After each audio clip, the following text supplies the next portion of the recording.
Like, share, subscribe and click on the bell icon to never miss an update from Epic.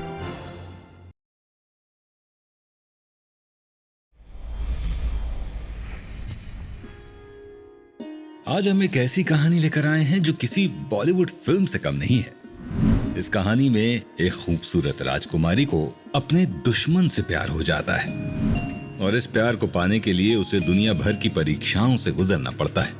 ये कहानी है सच्चे प्यार की, समर्पण और त्याग की। यहाँ दो जवान दिलों का प्यार है, दो दुश्मनों के बीच तकरार है, ट्विस्ट्स और टर्न्स की भरमार है। ये कहानी है राजकुमारी वासव दत्ता और राजा उदयन की।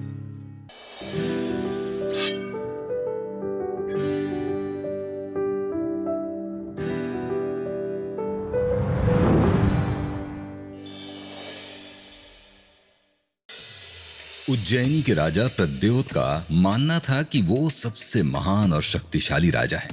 पर उन्हें एक बात ज्ञात थी कि कौशांबी के राजा उदयन के पास अलौकिक शक्तियां हैं, जिनकी वजह से वो हमेशा राजा प्रद्योत से एक कदम आगे रहते थे।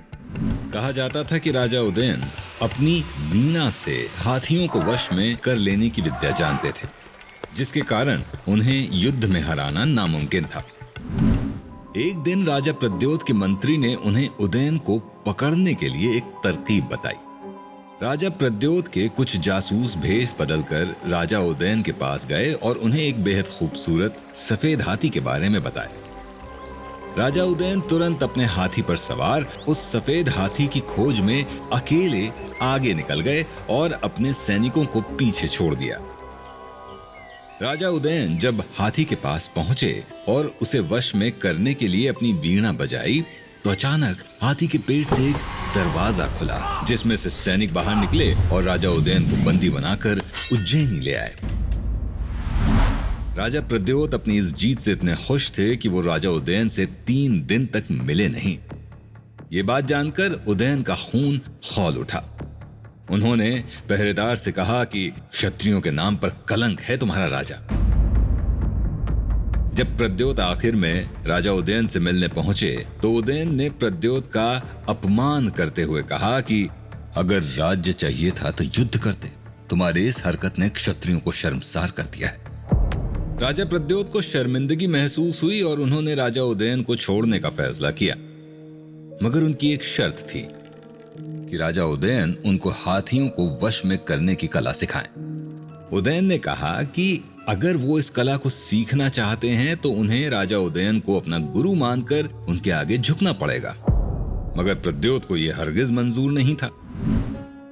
जब राजा प्रद्योत ने यह बात अपने मंत्री को बताई तो मंत्री ने यह सुझाव दिया कि क्यों ना उनकी बेटी राजकुमारी वासव दत्ता को यह ज्ञान सिखाया जाए।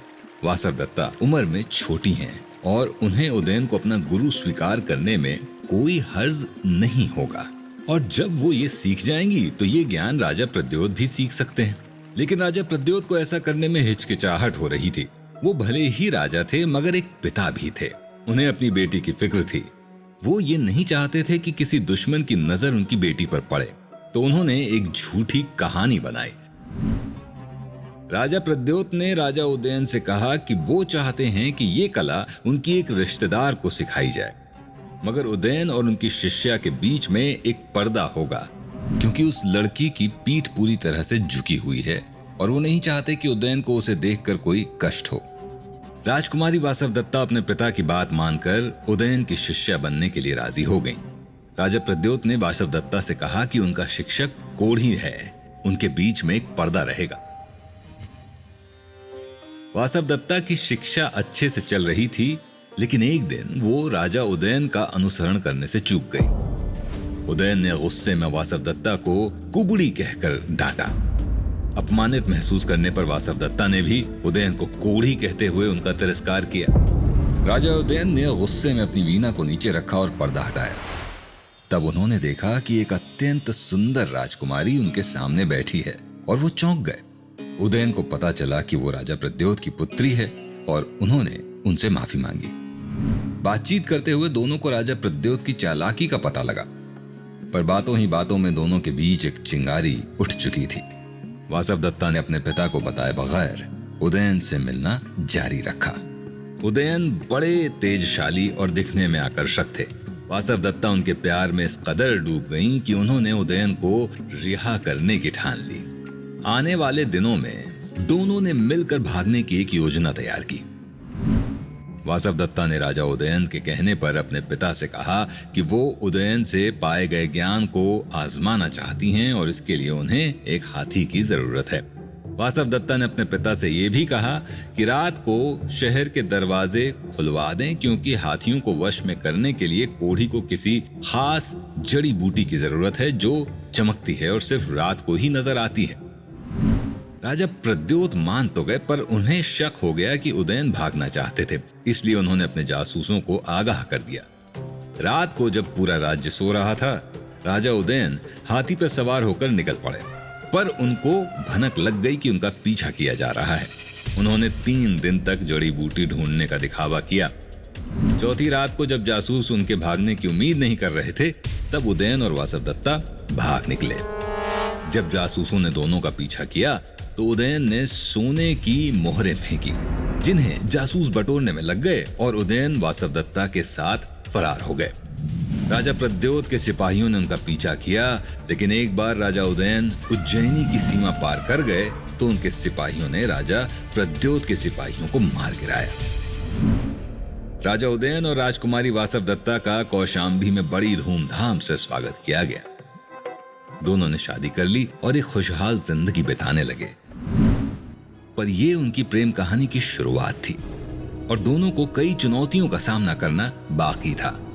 जिस तरह हर कहानी में एक ट्विस्ट होता है, वासवदत्ता और उदयन की प्रेम कहानी में भी बहुत बड़ा ट्विस्ट आने वाला था, जिसे देखने के लिए आपको एपिक टेल्स ऑफ लव के अगले एपिसोड तक इंतजार करना पड़ेगा।